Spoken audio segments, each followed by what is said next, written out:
Well, howdy do, buckaroos, and how the heck are ya? I am... Who are ya? I am the Beer Whisperer, man. Well, I am the Whiskey Whisperer today, actually. I am Tom the Whiskey Whisperer, and how the heck are you? So I just found this Jim Beam Rye Pre-Prohibition style. Ran about 20 bucks a bottle. Let me show it to you. And I've had the Double Oak, the Devil's Cut, what's the other one? Well, the Extra Age, and I really like it. But I hadn't had a chance to try the Pre-Prohibition style. So, Jim Beam Rye is a Pre-Prohibition style whiskey aged in new charred barrels to 90 proof. So at 20 bucks, that really ain't bad, especially when you compare other ryes from, you know, comparable distilleries are going to run you more than 20. So anyway, I've got some on the rocks and some neat. I'm going to do the rocks version first in my maker's glass here. Nice spicy rye notes. Distinctly dry spiced rye with a long soft finish, making this classic all-American spirit the perfect choice for any whiskey cocktail. Yeah, you know what? I wanted to have a Manhattan, so I thought, well, I'd actually do a rye this time to do a truer version of a Manhattan, let's say. But I'm going to drink the whiskey straight here to start with. Nice soft spice on the nose. I'm certainly getting some rye, but I'm also feel like I'm getting spice from the charred oak.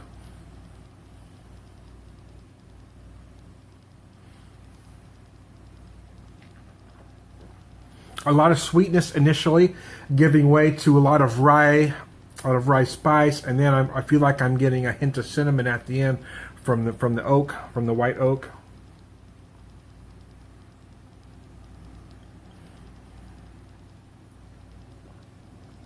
Which makes me wonder if they're using a Missouri white oak, because I know Missouri white oak specifically will give you a lot of spice, specifically cinnamon. It's very smooth. Again, only 20 bucks a bottle. I've been kind of on a budget, so I did. Today, the 20 bucks is a splurge. Although for many, $20 is going to be a lower end price point, but I think for 20 bucks, it's a steal. Because, you know, the one with the black label, their rye goes for a lot more than 20. I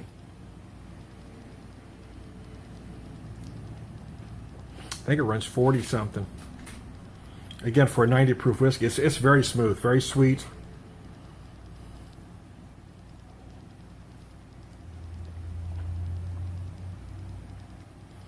You do feel some of that char on it. Again, I'm certainly feeling both the rye spice. I feel like I'm getting some spice from the charred white oak. It's nice. It's beautiful. It's better than nice, actually.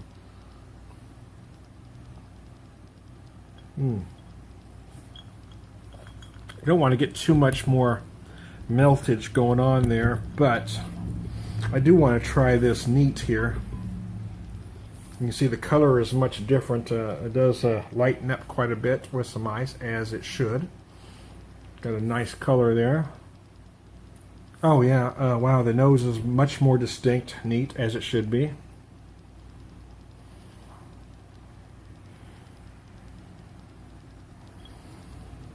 Getting notes of a caramel, little vanilla, coming from the oak, most likely.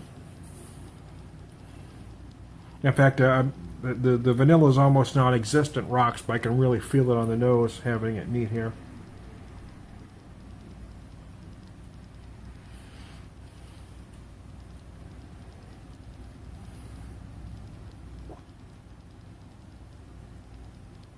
Oh gosh, that's good.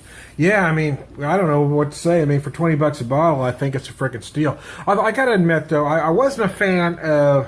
Well, I was a little upset. Let's say when Beam was bought out, it was no longer an American company, but they're still doing some fine products, especially for the price point. Most Beam products are priced a little bit less than some of the other counterparts. If you look at Jack Daniel's, a Tennessee whiskey, not a bourbon. If you look at Maker's Mark and other brands, I mean, for comparable products, Beam products are typically less. I mean, regular Jim Beam, which is a 4-year-old bourbon, runs a whole lot less than regular Black Label Jack, and they're both exactly the same proof now. the double the double oak, the extra aged, the Devil's Cut all typically run about, excuse me, I want to scratch my nose, run about 20 in my neck of the woods, as I found this rye for 20. And I was going to buy the double oak again, but I've had it before, and I haven't had this version of their rye, so I really want to try it. So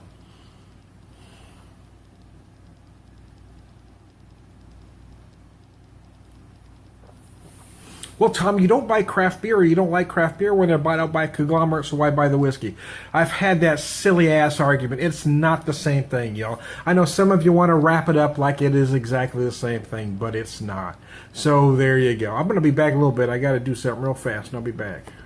Oh, shit. And I'm back. Had a call come in.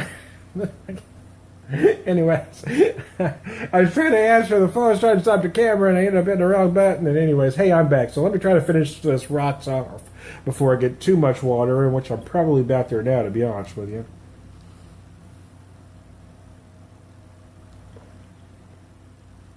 No, actually, now I'm getting more oak notes now that I've got a little more water in it. It's not too soaked. I'm still getting some sweetness. Again, I mentioned a lot of vanilla neat. I'm certainly not getting that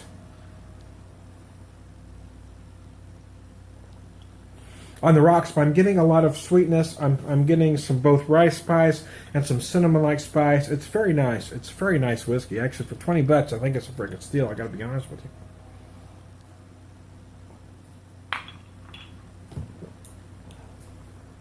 Last week I bought some Evan Williams. I got one I wanted to revisit it. Two, my budget was limited, so I figured $11. It's a deal, and for what it is, it's fine. But again, this one at 20, again, I mean, wow, for only 20, it's freaking brilliant. A lot of vanilla on the nose. Certainly get some rye. You may find some toffee in there as well, even though it's not a bourbon.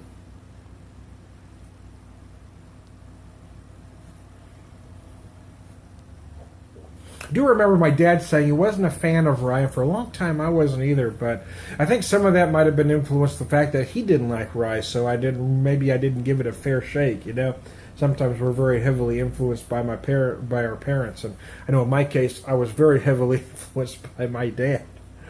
But yeah, you know, I'm really enjoying this a lot. I'm getting some fruit notes as well. I just now picked up on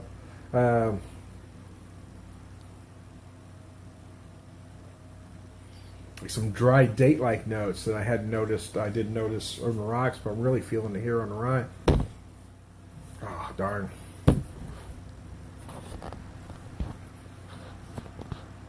Really having issues getting my studio set up here. Yeah. Yeah, you can tell it's my TV in the background. This is my fake green screen. Keep trying to get this set up. I better having some issues lately with my new setup here, trying to figure it out. But anyways, it is what it is. But I like this fake Irish pub backdrop. So I like to use it, man. Freaking sue me. Now I'm not trying to fool anybody, but you know, I mean, you watch the news and they're using, you know, green screen. You know, that's not really, you know, somewhere behind you, but they've got it behind you. Didn't mean to scratch my nose. My nose won't quit itching.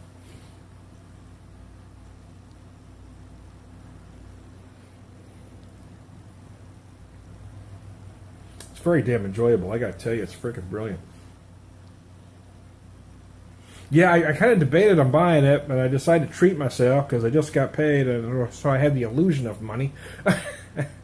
Once I pay my bills, I'm back broke again. I'll be back to drinking PBR and something else next week.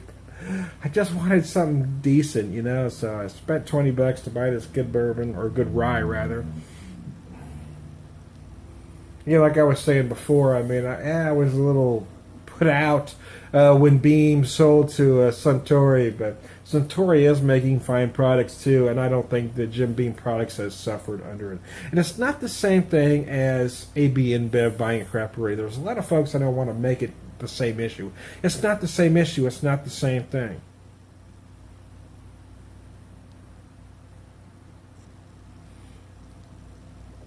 Duval bought out Boulevard, and Boulevard hasn't suffered any effect. They might have picked up a step, but AB InBev has a history. Although there are some loyal worshipers that follow that cult of AB InBev that will want to deny it, but I mean they do have a history of declining quality. I personally think there are several breweries that they've bought over the years. Now they didn't change that very second, but over the years the quality and creativity declined. I don't know why there are folks that just want to defend conglomerates no matter what. I have a couple of friends like that will defend these guys. Oh no, you're wrong. No, I'm not wrong. I don't know why you drank the Kool-Aid. I don't know why you think those conglomerates need you to defend them, because they don't. But there's some folks that are just like that, man. They're sheep. They want to follow the herd, and there they go. I'm a free spirit, man. I think I was meant to be a hippie. I think I was born maybe a decade and a half too late, I suppose. I'd have been a perfect hippie.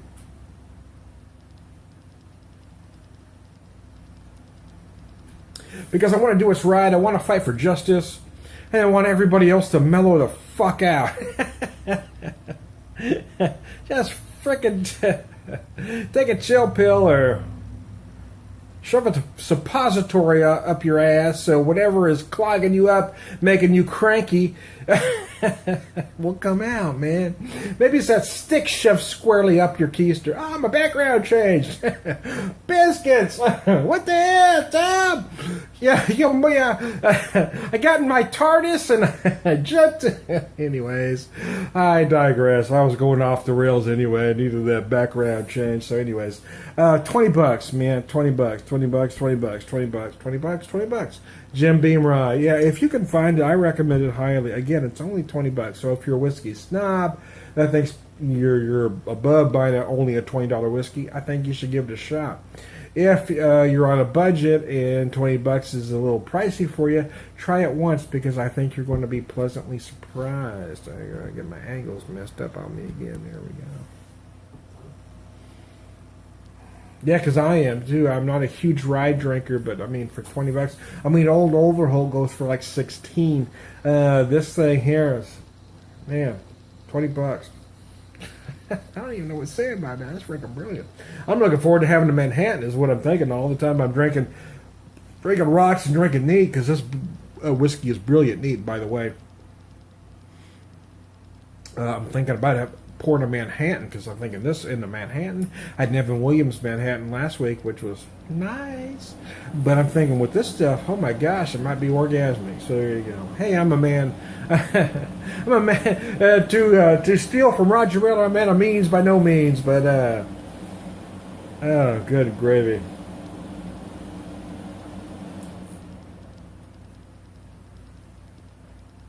Gosh, that's tasty. That really is, man. It's making me stiff. I'll tell you that right now. That's more we need to know, Tom. I'm sorry. I'm an oversharer. Okay, to try to be serious for a second here. Lots of spice on the nose, both rye and from the barrel.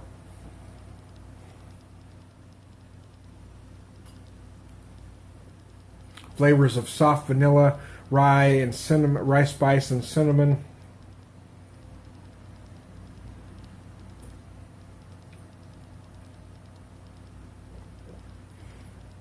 Finishing with, I'm feeling that dry date, finishing with a hint of dry date. It's very nice, man. So there you go. Hey, I am Tom the Whiskey Whisperer! Whiskey Evangelist. Prolific whiskey drinker.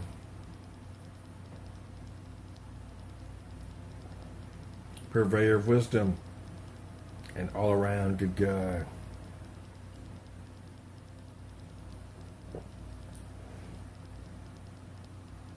The Whiskey Whisperer. The Whiskey Whisperer bids you adieu.